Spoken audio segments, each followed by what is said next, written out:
Kita sudah sampai pada momen perang Uhud. 2 pekan yang lalu kita membahas tentang persiapan perang Uhud, musyawarah militer, bagaimana kita belajar dari sang nabi kita, pentingnya sebuah perencanaan, pentingnya sebuah organisasi, pentingnya sebuah teamwork, pentingnya yang sering kita sebut dengan istilah al-ikhtiar. Ikhtiar manusia itu sangat vital, sangat dibutuhkan. Kenapa? Karena kemenangan itu hanya akan terjadi dengan 2 syarat. Ada ikhtiar dan ada tawakal, ada doa. Kita berikhtiar, kita berusaha, kita merencanakan, nanti Allah yang mengizinkan. Tidak boleh kita hanya mengandalkan nanti Allah memberi bantuan, memberi pertolongan, nasrullah kun fayakun, tapi tidak ada ikhtiar. Perang Uhud ini menjelaskan kepada kita bagaimana seorang muslim harus hidup dengan rasional, kalkulasi, matematis. Plus kalkulasi matematis itu harus dibarengi dengan doa. Harus dibarengi dengan pertolongan Allah Subhanahu wa taala. Nah, kita sudah sampai pada persiapan perang Uhud. Jadi di sesi terakhir, sesi 23, kita membahas bahwa Rasulullah sepakat dengan pendapat mayoritas. Umat Islam mereka meminta agar kita menghadapi musuh di luar. Kalau Rasulullah pengennya di mana? Di dalam Madinah. Nggak usah di luar, mendingan di Madinah aja. Kita lebih tahu lokasi, bertahan, lalu kita lebih tahu ya gang-gang sempit, nanti ada jalan legok kita di daerah mana kita tahu. Kalau di Madinah, kalau di luar lebih berisiko. Tapi karena anak-anak muda ini punya aspirasi, sang Nabi yang sangat demokratis, sepakatannya dengan sederhana, ayo udah kita di luar aja, pakai baju perang. Setelah pakai baju perang, para sahabat melihat ada kekurang puasan dari wajah Rasul. Akhirnya mereka menyesal. Oh ya udah ya Rasulullah, kalau gitu kita di Madinah aja sesuai dengan pendapat engkau. Kata Rasulullah, enggak. Maka nali nabiyyin idza labisa la'matahu an yanzi'a hatta yahkumallahu bainahu wa baina aduwihi.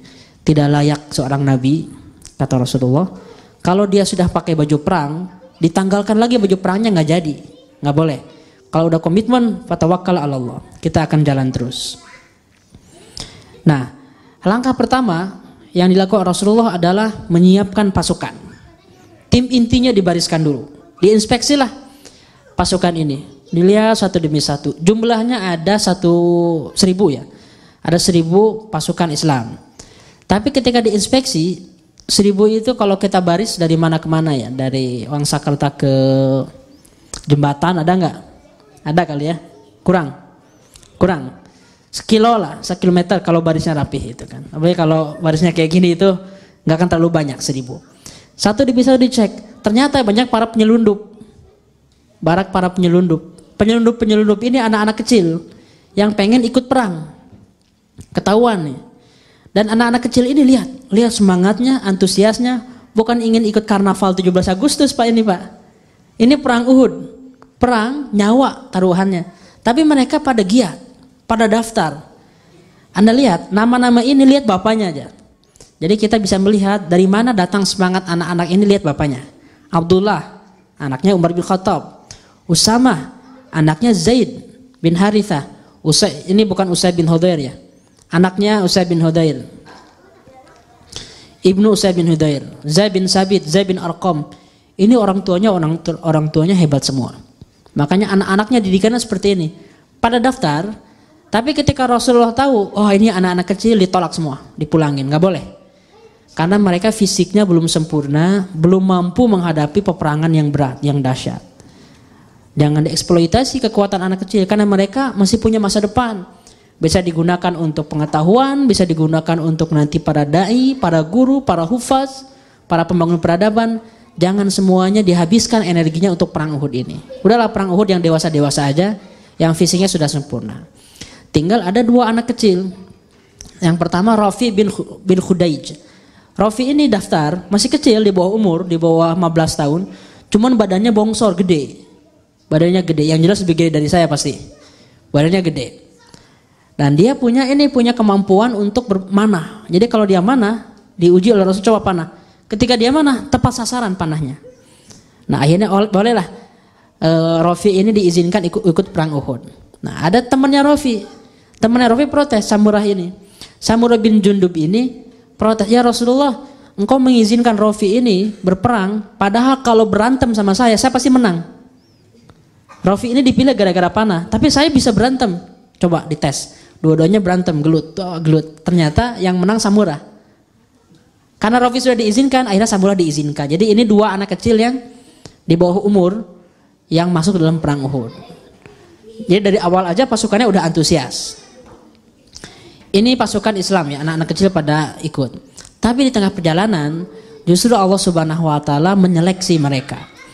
Jumlah pasukan Islam itu ada 1000 orang. Tapi di tengah perjalanan ketika mereka sampai di daerah namanya Syaut, di pagi hari subuh-subuh Abdullah bin Ubay dia pulang dengan 300 dalam tanda kutip umat Islam ya. Padahal 300 ini siapa mereka? Munafik. Munafik ini aslinya orang-orang kafir, cuman mereka nggak terang-terangan, berpura-pura. Jadi bukan Islam KTP juga.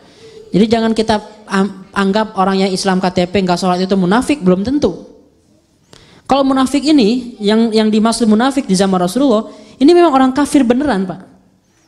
Orang kafir beneran, cuman dia pura-pura muslim. Tapi kalau ada orang muslim, Islam tapi nggak sholat, pokoknya dia nggak suka dengan Islam, tapi emang muslim beneran, itu bukan disebut munafik, tapi disebut fasik. Jadi hati-hati, tidak boleh kita menjudge seorang itu dengan munafik. Walaupun Rasulullah mengatakan misalnya, ayatul munafiqi thalathun, tanda orang munafik itu 3, itu tandanya aja. Tapi kalau ada orang yang suka bohong, mengingkari janji, diamanati berkhianat, agamanya Islam, boleh kita bilang Anda munafik nih, boleh nggak? Nggak boleh. Hati-hati menjudge orang. Jadi orang-orang yang kabur ini orang kafir sebetulnya. Cuma mereka pura-pura masuk Islam. Kabur. Nah ketika kabur ini goncang umat Islam. Jumlah umat Islam cuma 1000. Padahal pasukan Quraisy menurut kabar yang datang berapa? 3000 orang. 1/3. Berkurang lagi jadi bukan 1/3, 1/4 jadinya. 700 lawan 3000 orang. Lalu Bani Harithah juga dan Bani Salamah udah goncang karena terpengaruh oleh orang-orang munafik mau mundur. Cuman diberikan nasihat lagi dan semangat lagi, mereka tetap bertahan. Dalam surat Ali Imran juga dikatakan ayat 167. Wal ya'lamal ladzina nafaqu wa qila lahum ta'alu qatilu fi sabilillah aw idfa'u. Qalu, kalau mereka diajak, ayo kita berperang di jalan Allah, orang-orang munafik ini mengatakan, qalu law na'lamu qitala la taba'nakum hum fil kufri yauma idzin aqrabu minhum lil iman. Mereka bilang gini, kalau kita tahu ini ekspedisinya mau perang, kita juga nggak akan ikutan dari awal. Saya kira itu mau jalan-jalan gitu. Padahal mereka udah tahu dari awal ini buat ekspedisi perang, bukan buat rihlah ya. Mereka sengaja ikutan sampai tengah perjalanan, di tengah perjalanan mereka kabur.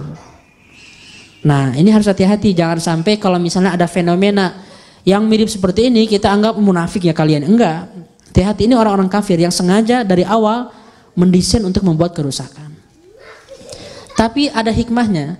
Ketika orang-orang munafik ini keluar, artinya 700 orang itu orang murni enggak? Murni muslim semua. Jadi kalau ada momen yang berat nanti, momen kekalahan, momen krisis, orang-orang yang 700 ini solid semua. Enggak akan terpengaruh oleh 300 orang. Kalau 300 orang ini mundurnya nanti ketika krisis, itu lebih bahaya lagi. Lebih bahaya lagi. Ini di tengah perjalanan saja mereka mundur, ada yang terpengaruh kan?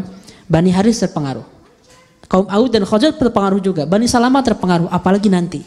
Jadi untung ketika ada orang-orang munafik memperlihatkan dirinya di tengah perjalanan, untung. Kenapa? Mendingan sekarang dibanding nanti. Berikutnya, ketika sampai ke Gunung Uhud, Uhud ini nggak terlalu jauh ya. Uhud ini mungkin nggak lebih dari 10 km dari kota Madinah. Rasulullah mulai berkemah tanggal 7 Syawal 3 Hijriah. Setahun sebelumnya perang Badar. Sekarang perang Uhud, setahun jaraknya.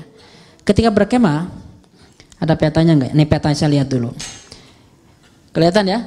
Itu Gunung Uhud. Lalu di sebelah kiri atas itu ada Jabal Nur. Lalu di depan itu ada Jabal Rumah. Nah, panah di depan Jabal Rumah ini posisi umat Islam. Orang-orang Quraisy kalau dalam peta ini di tengah, Pak lihat petanya, di tengah-tengah sebelah kiri. Di tengah sebelah kiri ada tulisannya Jaish al-Musyrikin. 3,000 muqatil, 3.000 pasukan. Ini pasukan kafir. Di panah-panah warna biru tua atau ungu ya ini ya. Di depannya panah warna biru muda. Nah, ini kelihatan panahnya ini. Ini pasukan umat Islam. Ini pasukan kafir Quraisy, 3.000 orang, ini 700 orang. Dan untuk menyerang umat Islam ini hanya lewat depan atau mereka berputar lewat Gunung Uhud. Ini ada gunung yang sangat tinggi, Gunung Uhud, sehingga umat Islam ini terlindungi dari belakang dari Gunung Uhud. Dari sini padang pasir kejauhan, kiri kanannya nggak bisa. Mereka orang kafir ini hanya ingin menyerang Rasulullah dari depan atau lewat belakang. Nah, kalau lewat belakang ini ada celah. Kalau ingin menyerang Rasulullah dari belakang ada celah, harus melewati gang ini nih. Gang, kelihatan gangnya Pak? Nah, gang ini tuh kecil sekali, sehingga kalau orang lewat gang tersebut harus pelan-pelan. Bagaimana posisinya? Rasulullah berkemah di depan Gunung Uhud di lembah Qana. Di selatan lembah Qana ada bukit Jabal Rumah. Sebelah tenggaranya ada perkemahan Rasul. Di belakang perlindungan ada Gunung Uhud. Perlindungan tenggara ada pasukan pemanah. Bagaimana mengatur posisinya? Sayap kanan diatur Al-Mundhir bin Amr. Sayap kiri Zubair bin Awam. Di sayap kanan sebelah sini Mundhir bin Amr. Di sayap kiri ini di sini ini Zubair bin Awam. Pasukan Quraisy di sebelah kanan Quraisy ini Khalid bin Walid. Sebelah kiri Ikrimah bin Abi Jahal. Dan pasukan Quraisy itu jumlahnya 200 pasukan berkuda. Pasukan berkuda itu disebutnya kavaleri. Pasukan berkuda 200 jumlahnya. Lalu pasukan pemanah jumlahnya 50 orang. Nah, di sini di bukit kecil ini Jabal Ar-Rumah namanya. Bukit pemanah jumlahnya 50 orang. Dipimpin oleh Abdullah bin Jubair. Lalu siapa lagi? Tentang pasukan pemanah. Apa fungsi pasukan pemanah? Pasukan pemanah ini jumlahnya 50, tapi 50 orang ini bisa menghabiskan pasukan Quraisy yang jumlahnya 200 orang naik kuda. Kalau pasukan Quraisy ingin menyerang Rasulullah lewat belakang, mereka ketika lewat tikungan, kalau naik mobil lewat tikungan ngebut atau pelan? Pelan kan? Nah, jadi kuda-kuda ini ngebut nih dari sini nih, ngebut, wah, jalannya cepat. Tapi begitu lewat tikungan dan lewat celah-celah kecil ini, kuda-kuda ini akan pelan-pelan jalannya. Nah, ketika pelan-pelan ini tinggal dihujani oleh panah. Ini posisi yang sangat strategis, secara kalkulasi militer cerdas sekali. Saya ingin komparasi Pak. Dulu dalam Perang Dunia II itu ada yang namanya The D-Day. Tahun 1942 kalau nggak salah. The D-Day itu hari pertama peperangan antara pasukan sekutu melawan Jerman. Jerman ini sudah menguasai Prancis. Dan pasukan sekutu Amerika, lalu juga Prancis, Inggris, mereka bergabung dalam pasukan sekutu tersebut. Hari pertama itu dirahasiakan di mana akan menyerang. Ternyata hari pertama itu di pantai Normandy namanya. Ketika sampai di pantai Normandy, kalkulasi jumlahnya ini yang datang pasukan sekutu itu 9.000-an ya. 9.000 Jerman membunuh 10.000. Pasukan sekutu datang 10.000. Pasukan Jerman yang ada di Normandy itu di seluruhnya itu sekitar 4-9.000. Taruhlah yang berada di pantai itu sekitar ratusan lah, nggak akan sampai 1.000 orang yang menjaga di pantai itu. Tapi orang yang menjaga di pantai itu posisinya di atas bukit. Dan orang-orang yang datang pasukan sekutu itu datang dengan kapal laut berlabuh di pantai Normandy. Anda bayangkan Pangandaran ya.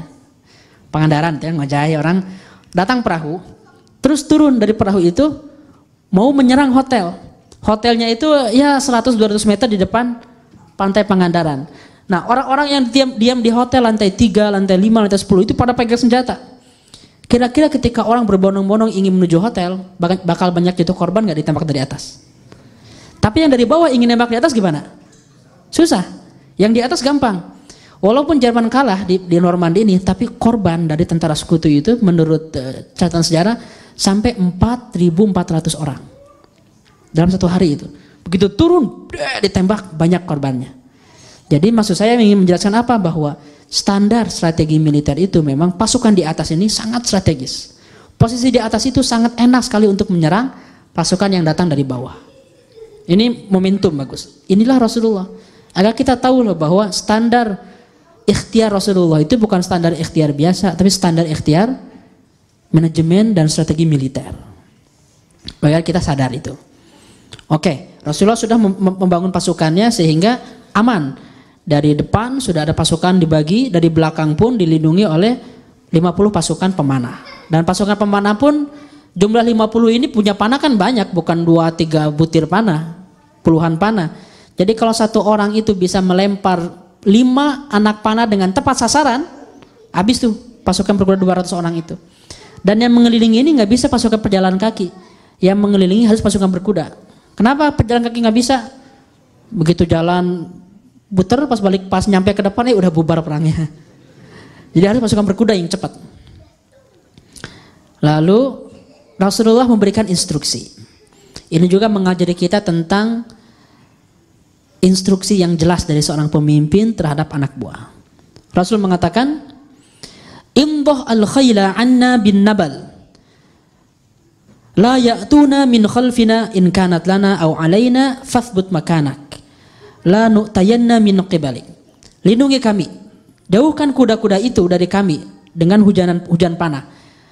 Jangan sampai mereka menyerang kami dari belakang. Kalau kita menang perang atau kalah perang, kita menang nih menyerang orang, jangan ikutan. Jangan ikutan berebut rampasan perang. Bahkan ketika kita kalah, kita hancur, pasukan Islam kocar-kacir, jangan bantu kami. Kenapa? Kalau pasukan Islam kocar-kacir, hancur, lalu kalian yang pasukan panah ini turun, kita akan makin hancur. Kenapa? Hancur dari depan, pasukan berkuda akan muter, hancur dari belakang. Makin parah, mendingan udah diam aja di situ. Kalah ataupun menang, jangan turun. Itu perintah Rasulullah dari pemimpin ke anak buah untuk komandan perangnya, Abdullah bin Jubair. Lalu Rasulullah pidato lagi. Ihmiu dhuhurana fa in ra'aitumuna nuqtal fala tansuruna wa in ra'aitumuna qad ghanamana fala tusyrikuna.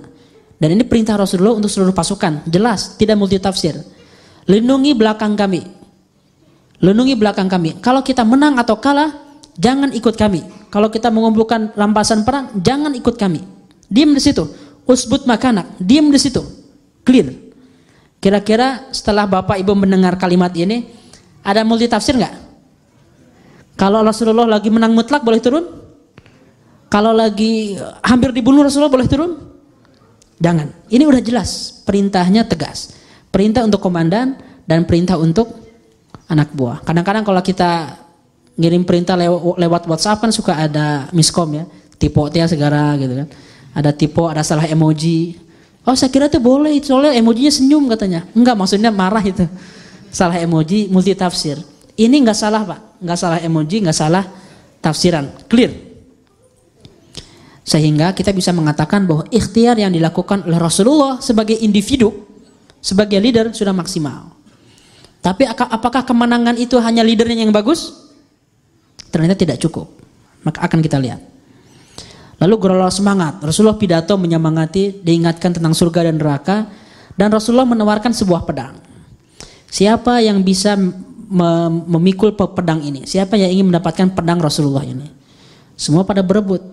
Ali bin Abi Thalib sangat berhasrat ingin mendapatkan pedang itu. Saya Rasulullah, nggak dilirik oleh Rasulullah. Lalu Zubair bin Awam juga minta, saya Rasulullah, nggak dilirik oleh Rasulullah. Sampai Zubair bin Awam itu agak ngedumel, kenapa sih saya nggak dipilih? Siapa yang bisa memegang pedang ini tapi dengan haknya? Lalu datang Abu Dujanah nanya, ya Rasulullah apa haknya? Haknya adalah antadribu adu hatta yanhani. Kalian menghancurkan musuh-musuh sampai tumbang semuanya. Saya ya Rasulullah yang siap. Dikasihlah pedang ini ke Abu Dujanah. Setelah mendapat pedang itu, lalu Abu Dujanah mulai beraksi. Dia ikatkan ikat merah di kepalanya, set kayak Rambo zaman dulu kan. Rambo 2 tuh di Vietnam, ikat merah. Setelah itu dia jalan kaki dengan jalan yang bahasa Sundanya legeg, apa legeg gitu. Sok banget, jalannya sangat seperti orang yang takabur. Orang-orang pada aneh, ini kok gini-gini amat sih, biasa aja kali kalau jalan. Orang-orang sampai aneh, tapi kata Rasulullah, inna hadal misya yubghidu Allah ila fi mithli hadal mawqi'. Jalan seperti ini sangat dibenci Allah kecuali di momen seperti ini, kata Rasulullah. Artinya apa? Bahwa di momen-momen pertarungan dengan orang lain ini, kita perlu menunjukkan izah, wibawa, harga diri. Enggak, ini bukan saatnya ya rendah hati, sederhana apa adanya. Kita berperang, kudanya krempeng, peot, itu kan lambat. Pedangnya tumpul gitu, untuk mesek tomat aja nggak putus-putus. Harus yang the best. Ketika umat Islam melakukan misi diplomasi menghadapi orang lain, itu harus hati-hati, harus menampilkan the best performance. Musik yang paling keren, lampu yang paling nyala, jangan 5 watt gitu kan. Acara videonya yang paling bagus, publikasinya yang paling menarik, iklannya yang paling di boosting tuh pakai ads. Bikin event, bikin acara menampilkan Islam harus the best. Itu yang diajarkan oleh Rasulullah kan. Rasulullah tidak melarang. Abu Dujana ngapain? Biasa aja dulu kalau jalan, jangan kayak gitu. Enggak. Justru ini boleh kayak gini. Tapi kalau sehari-hari kayak gini kan kebangetan juga. Lalu pasukan Quraisy sekarang. Rasulullah udah siap nih. Posisi udah oke, orang semangat, pedang di tangan Abu Dujana, panglima perang sudah disiapkan, pasukan Quraisy. Panglima Quraisy ini Abu Sufyan bin Harb. Abu Sufyan bin Harb. Sayap kanan Khalid bin Walid, pasukan berkuda. Sayap kiri Ikrimah. Ikrimah anaknya Abu Jahal yang sudah terbunuh dalam perang Badar. Kebayang nih, dendam kesumatnya Ikrimah. Dendam kesumatnya ini nanti akan berlanjut sampai tahun 10 Hijriah. Sampai Fatu Mekah, sampai 9 Hijriah. Setelah itu dia baru masuk Islam. Jadi pahlawan nantinya. Ini bakal jadi pahlawan semua ini. Akan jadi muslim semua. Yang kita aja belum tentu bisa menyaingi amal soleh mereka. Jadi, tapi sekarang masih jahat ya. Ikrimah. Lalu pasukan infanteri, ini pejalan kaki, Sofwan bin Umayyah, salah satu pemuda yang paling kaya. Sofyan ini dendam kesumat ke Bilal. Kenapa? Bilal lah yang membunuh bapaknya. Karena bapaknya dulu adalah tuannya Bilal. Yaitu Umayyah bin Khalaf ini. Pasukan pemanah Abdullah bin Abi Rabi'ah, pemegang panji. Panji itu bendera ya. Bendera perang itu dipegang oleh Bani Abduddar. Bani Abduddar itu kaum terhormat yang memegang kunci Ka'bah. Bani Abduddar ini adalah kabilahnya Mus'ab bin Umair. Jadi Mus'ab bin Umair itu harusnya menjadi kepala suku Bani Abduddar. Cuman gara-gara dia masuk Islam, jabatan calon kepala sukunya di revoke, diambil alih oleh keluarganya. 3.000 pasukan, 3.000 unta, 200 kuda, 700 tameng perisai. 3.000 unta itu kalau satu unta dia habis makan oleh berapa orang?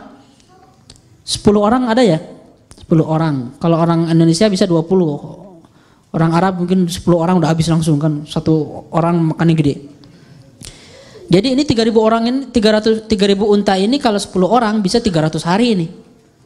Dimakan kenyang banget. Ini soal logistik nggak ada masalah. Orang-orang Quraisy pun mulai menggelorakan semangat. Abu Sufyan memprovokasi untuk balas dendam, plus istri-istri mereka pada dibawa, istri Abu Sufyan, istri Ikrimah pada dibawa buat apa? Buat ngeledekin orang-orang kafir Quraisy agar jangan mundur. Mereka bilang gini, in tuqbilu nu'anik wa tudbiru nufarik firaqa ghairu wasik. Kalau kalian maju, kita akan peluk. Tapi kalau kalian mundur, kita akan minta cerai katanya. Nah, coba kalau bapak ibu didampingi oleh istri-istri, kalau ngantuk parah apa cerai katanya. Kayaknya pada semangat. Jadi mereka datang untuk menyemangati dan untuk ngeledekin orang-orang Quraisy. Kalau mereka mundur, membelot, kabur, mereka akan minta cerai.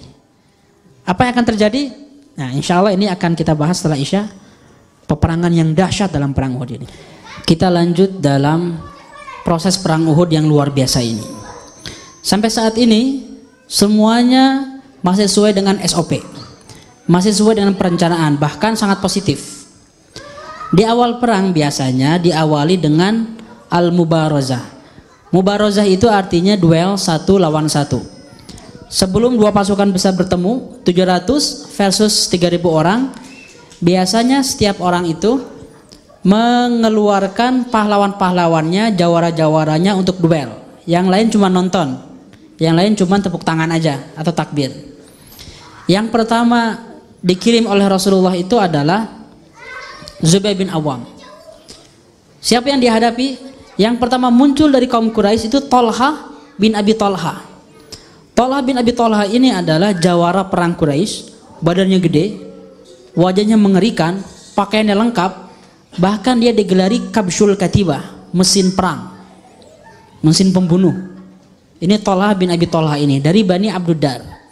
Bani Abduddar ini sukunya Musa bin Umair ya. Ketika dia maju, umat Islam jadi ciut semua. Siapa ini yang berani untuk menghadapi Tolha bin Abi Tolha ini? Ketika dia sudah maju, datanglah Zubair bin Awam. Dia naik. Saya akan menghadapi Tolha bin Abi Tolha ini. Dan Tolha ini dia naik unta. Naik unta dengan gagah perkasanya. Ketika Zubair bin Awam datang menghadapi, langsung dia lari, loncat ke atas untanya, dia banting dan langsung dia tebas dengan sekali tebas. Jadi saya ingat film Troy ya, Brad Pitt ketika pertama kali ngelawan pasukan Troya, pasukan musuh itu yang gede. Ini persis kayak gini. Dia lari ke untanya, loncat, sekali tebas, langsung mati Tolha ini. Allahu Akbar, takbir. Umat Islam menang tuh, 1-0. 1-0. Saudaranya yang lain, saudaranya Tolha bin Abi Tolha ini balas dendam. Sebelum benderanya jatuh diambil oleh saudara yang lain, karena bendera itu nggak boleh jatuh. Kalau jatuh itu moralitas pasukan akan down. Jadi jangan sampai bendera perang itu jatuh. Diambil oleh Abu Syaibah Utsman bin Abi Tolha. Ini saudara kandungnya dari Tolha bin Abi Tolha. Dilawan oleh Hamzah bin Abdul Muthalib, paman Rasulullah. Menang lagi umat Islam 2-0. Dibalas lagi oleh Abu Sa'ad bin Abi Tolha. Dilawan oleh umat Islam Sa'ad bin Abi Waqqas. Menang lagi umat Islam 3-0. 4. Mus'ab bin Abi Tolha melawan Asim bin Somit 4-0. 5. Kilab bin Tolha lawan Zubair bin Awam lagi. Ini kita akan mendengar nama Zubair bin Awam berkali-kali. Pahlawan perang kita. Apa dah? Masuk sana.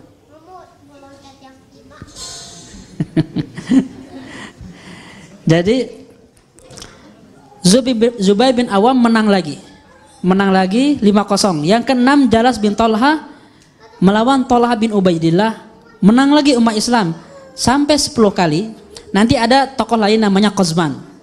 Yang ke-8 Syuraih bin Qarid dilawan Qazman, Amr bin Abi Manaf dilawan Qazman, Abu Zaid dilawan Qazman. 3 kali Qazman ini menang. Ini Qazman salah satu pahlawan Islam, cuman dia nanti akan masuk neraka. Kasihan. Nanti di akhir akan tahu. Dan terakhir Suab, ketika 10 orang dari Bani Abduddar ini kalah, tinggal 1 orang yang dari golongan budak bertarung dan kalah juga. 11-0 umat Islam menang. Jadi udah down mental orang-orang Quraisy sudah down duluan karena umat Islam berhasil menebas seluruh jawara-jawara berkelahi pasukan Quraisy. Dan Nabi Muhammad mengatakan, "Inna likullin nabiyyin hawariyan wa hawari Az-Zubair."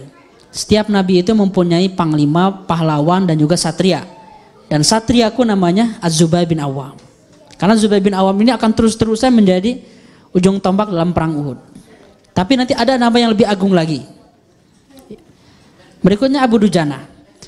Setelah beres mubarozah, mulailah berkecamuk perang. Ketika berkecamuk perang itu 1 lawan 1, bisa 1 lawan 3, ada orang yang berperang di kiri, di kanan, di depan, di belakang. Dan ada orang yang terus menerobos kalau dia menang terus. Lawan musuh kalah, maju ke depan, musuh kalah lagi, maju ke depan terus.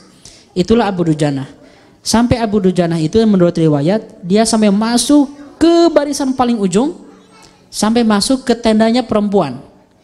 Kenapa? Dia terus maju, menang terus, nggak ada yang mengalahkan.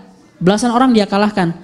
Sampai dia bertemu dengan Hindun. Hindun ini istrinya Abu Sufyan. Saya bertemu dengan Hindun, dijambak bajunya, dibuka helmnya, dijambak rambutnya. Ketika dibuka ternyata perempuan. Ketika ketahuan ini perempuan, akhirnya dibebaskan. Saya tidak akan melumuri pedang pembelian Rasulullah ini dengan darah perempuan. Terhormat jadi. Perempuan nggak boleh kita aniaya. Walaupun dia ikut perang padahal bisa dibunuh juga. Cuma dia tidak mau melumuri pedang Rasulullah dengan darah Hindun. Lalu ada orang yang ngintip Ka'ab bin Malik. Ka'ab bin Malik ini penasaran. Soalnya Abu Dujana ini yang mendapatkan penghormatan dapat pedang. Kok bisa sih? Orang-orang udah pada cemburu, orang-orang pada pengen pedang itu. Apa sih keutamaannya? Dia intip terus. Ketika dia lihat dari awal sampai akhir Abu Dujana itu nggak pernah kalah. Ternyata emang perangnya jago. Sampai di suatu hari di momen terakhir perang Uhud itu Abu Dujana masih berantem sama orang lain. Ada orang Quraisy yang pakainya lengkap sekali, Abu Dujana pakai helm. Ketika bertarung ini dua-duanya bertarung dengan gesit. Ka'ab bin Malik ini ngumpet di balik pohon ngeliatin, ini keren banget nih si pejuang muslim yang perang. Cuman lawannya lebih gede lagi, badannya lebih lengkap persenjataannya. Setelah ditungguin ternyata kalah si orang Quraisy ini. Si pahlawan muslim ini menang. Lalu pahlawan muslim ini pakai helm mendekat ke Ka'ab bin Malik, dibuka helmnya, ternyata Abu Dujana, dan dia bilang gini, "Kaifa tanzur madza asna?" Gimana perang saya? Keren kan katanya. Itu kata Abu Dujana gitu kan. Jadi Abu Dujana ini agak overconfidence memang. Berikutnya, siapa lagi yang jadi pahlawan selain Abu Dujana? Yang paling keren, yang paling hebat perangnya adalah Hamzah bin Abdul Muttalib, paman Rasulullah. Hamzah ini tidak terkalahkan, sama dari awal maju terus ke depan. Dan kalau dalam perang itu biasanya kita pilih-pilih lawan. Begitu kita sudah mengalahkan satu lawan, lihat lagi, cari lagi lawan mana yang akan kita pilih, yang akan kita hadapi. Dan orang Quraisy tidak ada yang mau menghadapi Hamzah, mending lawan yang krempeng aja deh, atau yang kecil. Nah ini kecil nih lawan. Begitu Hamzah kabur, nggak ada yang berani. Makanya kalah semua, nggak ada yang berani. Sampai suatu hari, suatu saat, Wahsy ini diberikan misi oleh Hindun. Wahsy ini budak hitam, cuman jago tombak. Tombaknya itu kalau dilempar pasti tepat sasaran, akurat. Dan dia dijanjikan kalau dia berhasil membunuh Hamzah. Hamzah ini orang yang sudah mengalahkan bapaknya Hindun, membunuh bapaknya Hindun, Utsbah bin Rabi'ah. Lalu anaknya juga saudara Hindun dikalahkan oleh Hamzah. Makanya Hindun ini dendam kesumat dengan Hamzah. Siapa yang bisa mengalahkan Hamzah? Kalau kamu bisa membunuh Hamzah, aku bebaskan. Aku beli kamu akan jadi bebas. Makanya misi Wahsy itu dalam perang cuma satu, hanya membunuh Hamzah, bukan ikutan perang. Ketika Hamzah berkelahi dengan orang-orang ini, Wahsy ngintip terus. Tombaknya siap dilempar, dan ketika momennya tiba, tombak dilempar, nembus punggungnya, nembus dadanya, dan masuk ke kakinya. Sampai Hamzah ini tumbang. Hamzah tumbang dan syahid fisabilillah. Berikutnya, kemenangan umat Islam. Tapi walaupun Hamzah sudah tumbang, umat Islam lagi beraninya, lagi kuatnya, terus maju ke depan. Terus maju ke depan. Misalnya ini nih, orang-orang yang barisan paling depan. Abu Bakar, Umar bin Khattab, Ali, Az-Zubair, Talha bin Ubaidillah, Musa bin Umair, Abdullah bin Jahsy, Sa'ad bin Mu'adz, Sa'ad bin Ubadah, Sa'ad bin Rabi, Anas bin Nadhr. Abu Bakar, Umar, Ali, Zubair, Talha. Lalu ya lima orang ini 5 di antara 10 orang yang masuk surga tanpa hisab. Jadi kalau Bapak suatu hari membedah, di sini ada kajian kan, kajian sahabat juga kan? Kalau suatu hari kita membedah 10 sahabat terbaik. Jadi manusia terbaik itu kan levelnya Nabi. Nabi Muhammad, Nabi Ibrahim, seluruh Nabi. Setelah para Nabi itu sahabat. Dan sahabat terbaik itu, yang paling terbaik itu 10 orang. Di antaranya Abu Bakar. 10 orang ini ikutan perang Badar, ikutan perang Uhud, bahkan paling depan dalam perang Uhud. Jadi mereka disebut 10 sahabat terbaik itu bukan hanya karena jujur, bukan hanya karena dia tidak hasud hatinya. Ini bukan hanya urusan hati, Pak. Kalau urusan hati banyak yang kayak gitu. Urusan yang ngajinya banyak, yang ngajinya kenceng banyak. Urusan yang tilawahnya nggak pernah ketinggalan sholat berjamaah dan ketinggalan sholat tahajud itu banyak.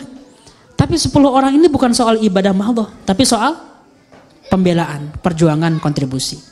Jadi harus lengkap kalau kita mengkaji itu. 10 orang itu ternyata orang-orang yang terdepan terus. Nanti ketika ada perang Tabuk, 10 orang inilah yang infaknya paling gede.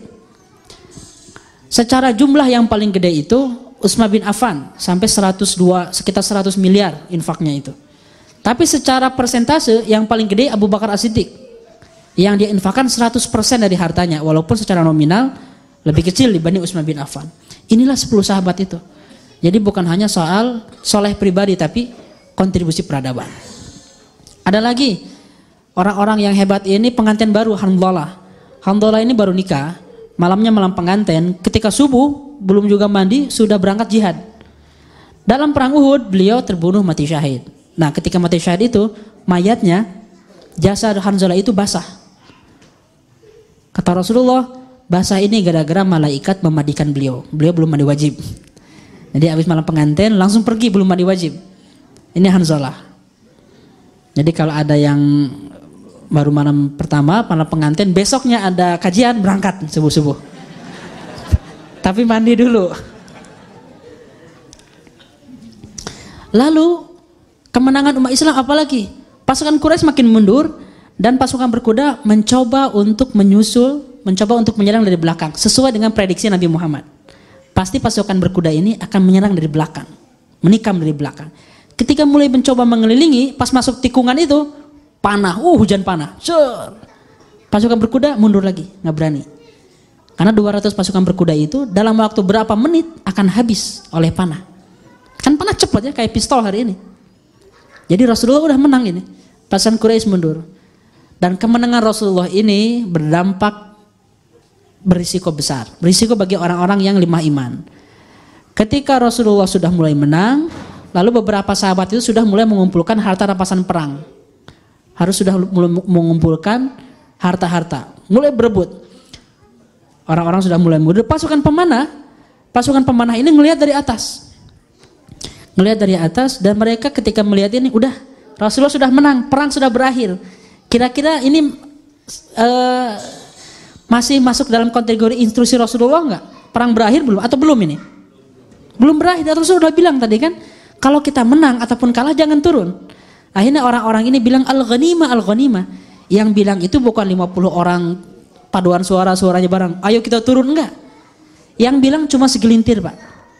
Yang bilang cuma beberapa orang. Cuman beberapa orang ini mempengaruhi orang lain. Akhirnya 40 orang ini turun. 40 orang turun. Yang bertahan cuman komandan Abdullah bin Jubair dengan 9 orang yang lain. Cuma 10 orang udah gak cukup. Yang 40 orang turun nyari rampasan perang. Orang-orang Quraisy sudah mundur. Ketika orang Quraisy mundur ini, Khalid bin Walid masih bertahan. Dia lihat momentum. Karena Khalid bin Walid ini orang yang paling cerdas melihat kesempatan momentum. Momentum sesempit apapun dia gunakan.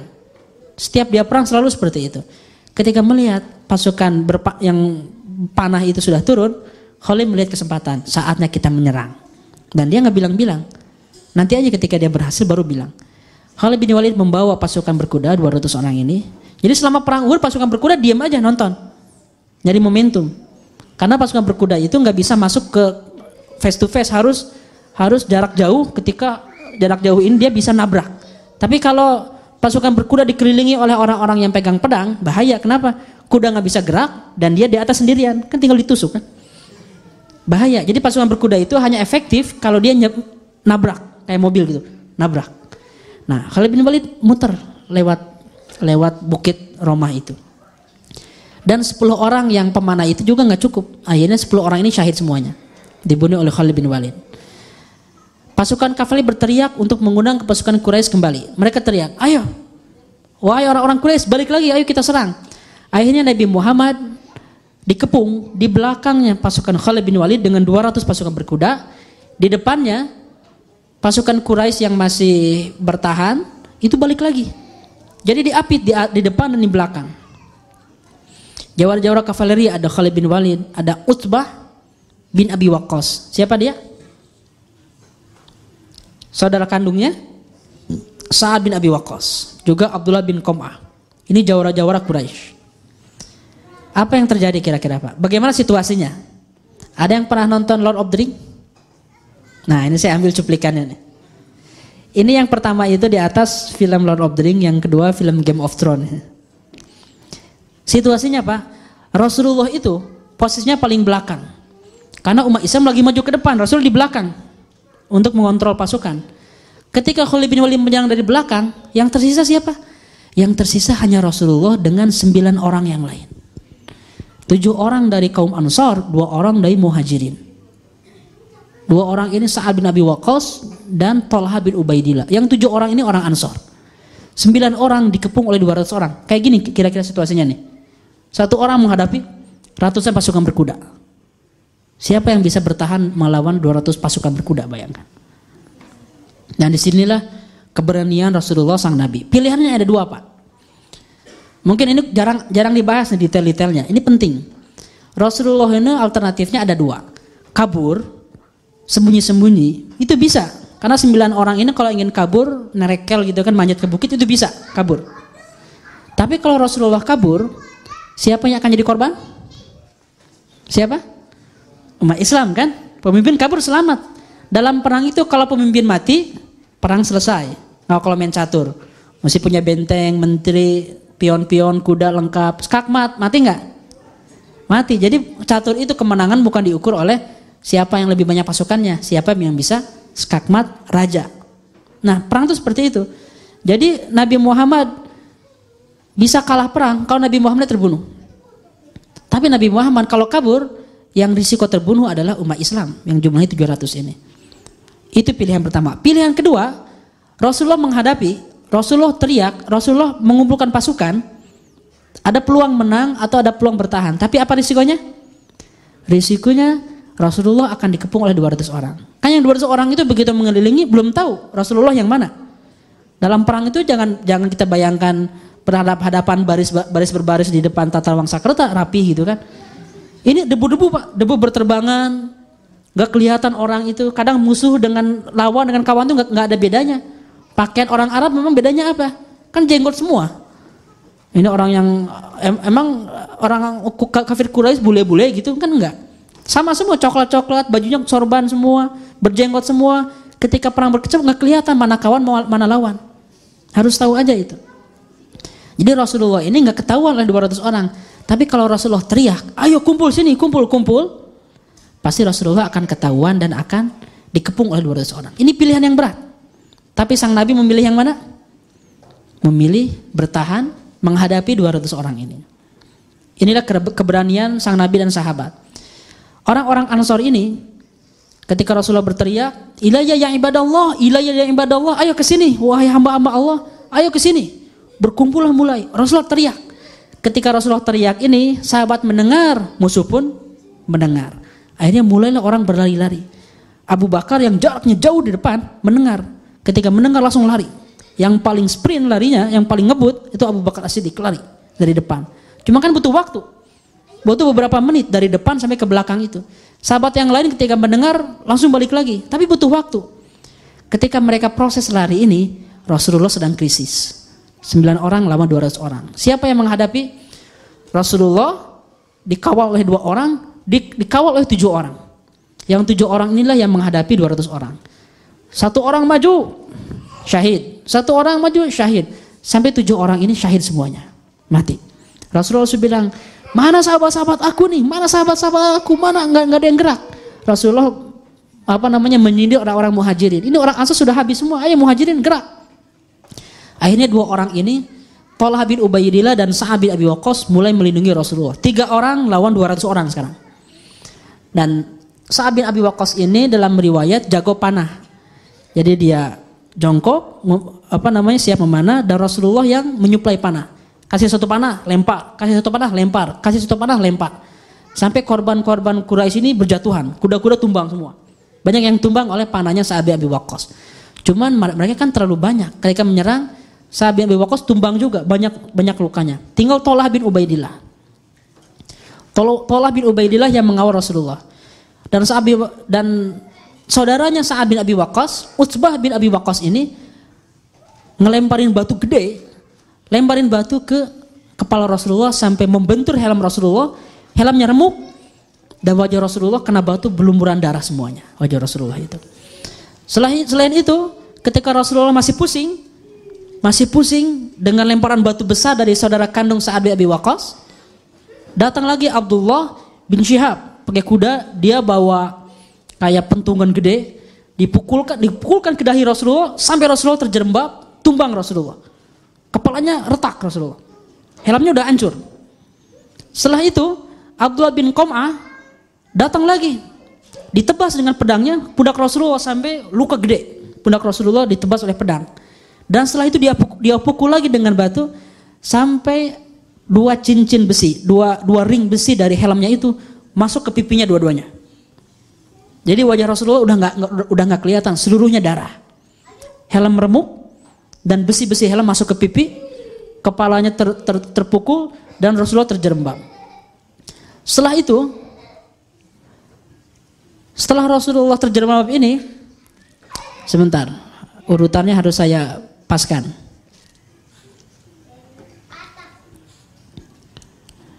Setelah Rasulullah terjerembab ini, Thalhah bin Ubaidillah masih bertahan masih bertahan dengan sekarat, sudah 39 luka, dan akhirnya sampailah para sahabat.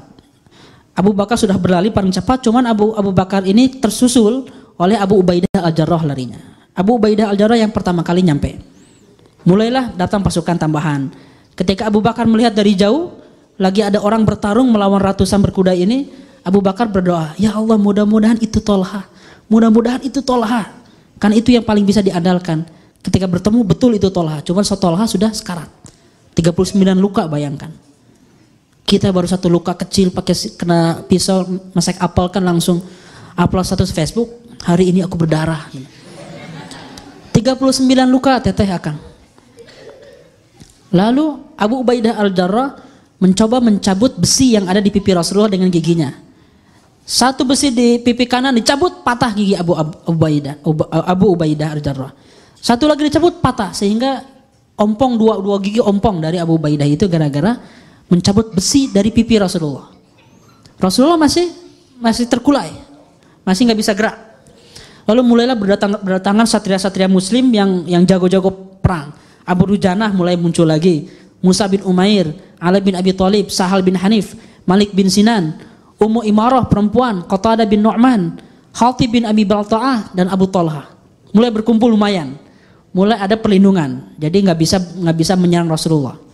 Tapi ketika Rasulullah sudah mulai bangkit lagi, Rasulullah kena musibah lagi ketika jalan terperosok ke bawah tanah. Jadi ada lubang besar, Rasulullah jatuh ke lubang itu. Dan ketika orang-orang Quraisy melihat Rasulullah jatuh ke lubang dengan seluruh darahnya, mulailah mereka fokus untuk menghujani lubang itu dengan panah. Ayo kumpulkan anak panah kalian, serang Muhammad, ayo kita panah dia. Ketika mereka menyiapkan pasukan panah untuk menyerbu satu titik tepat Rasulullah jatuh, Abu Dujana sang pahlawan Islam lari lagi, lalu dia loncat, dia tutup badan Rasulullah itu dengan punggungnya, sehingga Rasulullah ada di bawah lubang. Abu Dujana dia tidur di atas lubang tersebut. Dia pakai baju besi memang, tapi puluhan panah menghujani punggung Abu Dujana, melindungi sang Nabi kita. Nabi Muhammad belum bisa gerak, keseleo, sakit kakinya karena jatuh ke lubang yang sangat besar tersebut. Dan ketika proses dihujani panah ini, orang-orang sudah tidak melihat Nabi Muhammad. Minimal kalau berdiri kelihatan, kalau tergeletak kelihatan. Ini kan Nabi Muhammad di bawah lubang. Ketika Nabi Muhammad di bawah lubang inilah Musa bin Umair maju ke depan terus, dan Musa bin Umair yang memegang panji, memegang bendera itu, ditebas tangannya putus. Dan akhirnya beliau syahid. Ketika beliau syahid itulah tumbang Abdullah bin Qam'ah mendekati mayat Musa bin Umair. Musa bin Umair ini wajahnya sangat mirip dengan Rasulullah. Ada 3 orang yang fisiknya mirip dengan Rasulullah. Yang pertama Ali bin Abi Thalib, sepupunya, wajar ya, satu darah, keluarga. Musa bin Umair mirip, dan Dihyah bin Khalifah Al-Kalbi. Ini 3 orang ini mirip dengan Rasulullah. Jadi kebayang nggak gantengnya Musa bin Umair. Nabi Muhammad adalah manusia paling ganteng, dan Musa bin Umair mirip dengan Nabi Muhammad. Kebayang nggak gimana? Makanya beliau diutus oleh Rasulullah sebagai dai yang tepat untuk menghadapi orang-orang elit. Selain pintar, muda, tokoh penting, orang kaya, pejabat, dan dia juga good looking. Nah, ketika Abdullah bin Qam'ah ini membunuh Mus'ab, dia menyangka sudah membunuh Nabi Muhammad. Lalu dia teriak, qataltu Muhammada, aku sudah membunuh Muhammad. Padahal yang dibunuh adalah Mus'ab. Ketika dia teriak seperti itu, isu menyebar bahwa Nabi Muhammad sudah mati, dan Musa bin Umair sedang sekarat. Dalam sekaratnya itu, sahabat mendengar ayat yang dia baca, ayat terakhir yang dia baca. Sedih sekali, dia mengatakan, wa ma Muhammadun illa rasulun qad khalat min qablihi rusul. Tidaklah Muhammad itu melainkan hanyalah seorang nabi yang sudah dilalui sebelumnya para nabi. Beliau ini sedih. Kenapa? Ketika syahid, yang akan beliau tinggalkan itu bukan harta dunia. Yang akan beliau tinggalkan adalah kekasihnya Nabi Muhammad SAW. Dia menghibur diri gitu, membaca ayat ini. Udahlah, nggak usah sedih ditinggal oleh Muhammad, akan meninggalkan Muhammad. Muhammad ini cuma sekedar nabi. Dia membaca ayat ini karena beliau tidak rela pergi duluan meninggalkan Nabi Muhammad. Dan akhirnya wafat. Syahid fisabilillah Musa bin Umair ini. Ini kisah Musa bin Umair ini agak personal, karena waktu SD ada pengalaman dulu bikin teater drama, saya sebagai Mus'ab. Ceritanya tentang perang Uhud, kepahlawanan Mus'ab. Ini luar biasa Mus'ab bin Umair. Ketika menyebar isu mulailah umat Islam panik. Semuanya galau, semuanya sampai tidak mampu bergerak, sampai beberapa sahabat itu udah aja pasrah, mau mati juga. Pedang dibuang udah. Ngapain lagi kita berjuang, Nabi Muhammad sudah mati. Semuanya putus asa. Hati-hati. Putus asa itu bukan dosa besar, Pak. Tapi dosa apa? Dosa kafir. Putus asa itu bukan dosa yang diampuni. Putus asa adalah dosa yang tidak terampuni. Jadi kalau ada orang muslim putus asa bunuh diri, itu statusnya kafir. Statusnya di akhirat tidak akan pernah diampuni. Di neraka terus umur hidup. Jadi orang yang bunuh diri itu sama dengan orang kafir statusnya. Dan umat Islam bahaya ini. Terjangkiti sifat putus asa, udah lemas. Nah, setelah itu umat Islam berhenti perang. Tapi ketika umat Islam berhenti perang ini, Rasulullah mulai bangkit lagi, keluar dari lubang, dan Rasulullah memberikan panji dari Mus'ab bin Umair ke Ali bin Abi Thalib. Lalu Ka'ab bin Malik ngelihat Rasulullah masih hidup. Lalu beliau teriak, "Alhamdulillah, Rasulullah hai. Nabi Muhammad masih hidup."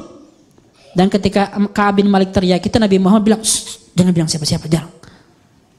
Kita akan kabur, kita akan perlahan-lahan kita akan menyelinap pulang ke Madinah."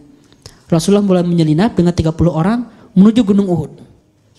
Lalu ketika mulai menyelinap itu, orang-orang kafir sudah keburu mendengar teriakannya Ka'ab bin Malik, sehingga mereka mulai menyerang lagi. Ketika Rasulullah sudah mulai naik ke atas bukit, datanglah Utsman bin Abdullah bin Mughirah. Dia naik kuda ingin menyerang Rasulullah. Kudanya terjerembab, jatuh. Kata Rasulullah, siapa yang akan menyerang dia? Coba serang. Turunlah Haris bin Shimmah, mulai menyerang. Di terjerembab itu digeret oleh Haris bin Shimmah, oleh sahabat. Ketika lagi menyeret seorang kafir ini, dia ditebas oleh Abdullah bin Jabir, sehingga sahabat ini syahid. Abdullah bin Jabir menebas. Abdullah bin Jabir ditebas lagi oleh Abu Dujanah. Kembali lagi Abu Dujanah jadi pahlawan. Ketika Rasulullah naik ke Bukit Uhud itu, Rasulullah udah nggak berdaya, luka di mana-mana, kepalanya hancur, pipinya dua-duanya bolong, udah nggak punya tenaga buat naik. Lalu Rasulullah didampingi oleh Tolha. Tolha itu berapa lukanya tadi? 39 luka. Dan kata Tolha, "Ya Rasulullah, udah sekarang naik aja ke punggung aku ya Rasulullah." Dengan luka seperti itu, Tolha bin Ubaidillah masih bisa memikul Rasulullah dan punggungnya menjadi tangga bagi Rasulullah naik. Abu Bakar sebenarnya pengen jadi tangga itu, cuman keduluan oleh Tolha.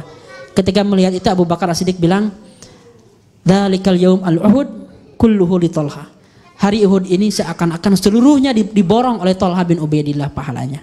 Inilah pahlawan utama perang Uhud ini, Tolha bin Ubaidillah. Nah, Rasulullah mulai naik ke Bukit Uhud, dan para sahabat sedikit demi sedikit mulai mundur, mulai kabur, dan semuanya naik ke Bukit Uhud. Pelan-pelan, diam-diam, sehingga semuanya selamat. Tinggal serangan terakhir. Serangan terakhir ini Abu Sufyan dan Khalid bin Walid mau mengejar naik bukit. Cuman kan pakai kuda nggak bisa. Ketika Rasulullah sudah di bukit, mereka mau mengejar ke bukit ini, mereka nggak bisa karena dipanahin oleh pasukan umat Islam. Lalu Rasulullah memerintahkan Sa'ad bin Abi Waqqas untuk memanah mereka. Ayo panah mereka. Sa'ad bin Abi Waqqas awalnya masih ragu-ragu, tapi akhirnya manah juga, sehingga pasukan Quraisy tidak bisa mengejar Rasulullah. Dan saat inilah orang-orang kafir mulai mencincang para sahabat, dimutilasi Pak oleh orang-orang Quraisy. Padahal mutilasi itu bukan tradisi orang Arab. Mereka itu terhormat. Kalau menang aja udah. Kalau mereka saking dendamnya, mereka memutilasi para sahabat. Sampai Hindun itu memutilasi Hamzah bin Abdul Muttalib. Jantungnya dikeluarkan, mau dia kunyah, cuman dimuntahkan lagi. Saking dendamnya. Umat Islam korbannya ada 74 orang. 74 orang. Terakhir ada debat antara Umar bin Khattab dan Abu Sufyan. Ketika Nabi Muhammad sudah di balik bukit, Nabi Muhammad semuanya ngumpet. Abu Sufyan di depan, di bawah bilang, Afil qaum Muhammad, apakah di sana ada Muhammad enggak?" katanya. Kata Rasulullah, "Diam, enggak usah dibalas." Enggak ada yang jawab. Dia nanya lagi, "Afil qaumi Abi Quhafah, ibni Abi Quhafah, apakah di sana ada ibnu Abi Quhafah?" Siapa dia? Ibnu Abi Quhafah? Abu Bakar. Abu Bakar ibnu Abu Quhafah. Jadi bukan anaknya As-Siddiq ya. Abu Bakar Siddiq. Siddiq itu gelar, tapi anaknya Abu Quhafa. Ada Abu Bakar nggak?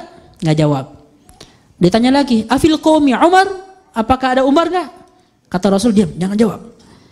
Diam. Terus mereka bilang lagi, inna haula qutilu falau kanu ahya'an la ajabu. Mereka ini udah mati semua pasti. Kalau masih hidup pasti udah jawab. Nah, ketika dia ngomong gitu, Umar bin Khattab udah nggak bisa terima, nggak bisa nahan diri. Diam. Akhirnya Umar bin Khattab teriak, enggak, semua masih ada. Umar dibilang diam malah ngomong. Mereka masih ada, masih sehat, Rasulullah masih hidup, Abu Bakar masih ada, nih aku Umar bin Khattab masih ada. Lalu mereka debat.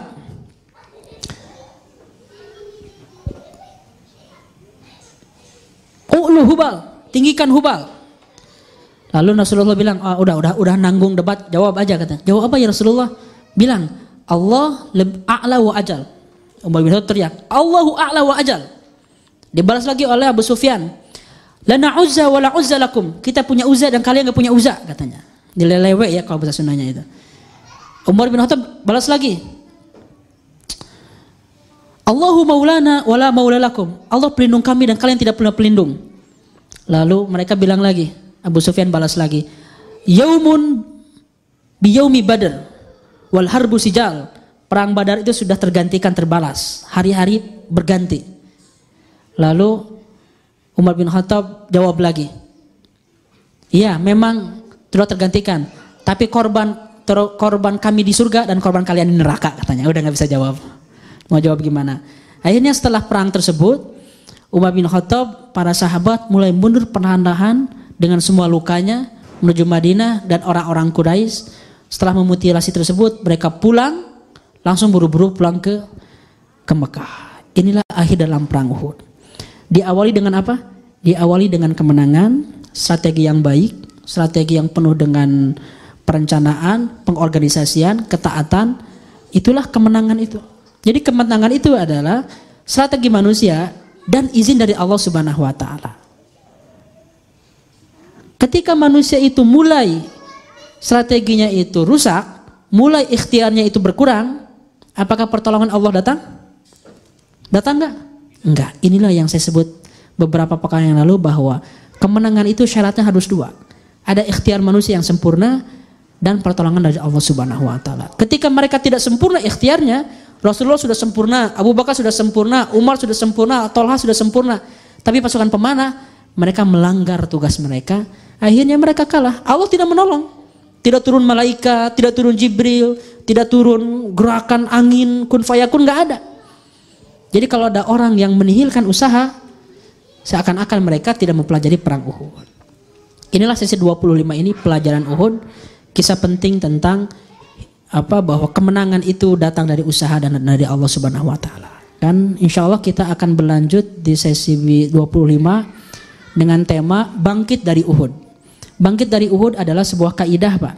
Kaidah penting dalam kehidupan, bahwa manusia itu hidup harus meningkat, harus berkembang. Kalau kalah, kalau gagal, Al-Quran memberikan cara. Apa caranya kalau kita gagal? Apakah pecat, dimarahin, dimaki, dihukum? Kalau manusia gagal berbuat salah itu ada caranya, dan Al-Quran mengajarkan. Itulah kajian kita di sesi 25 bangkit dari Uhud. Aqulu qouli hadza wa astaghfirullah li wa lakum. Wassalamualaikum warahmatullahi wabarakatuh.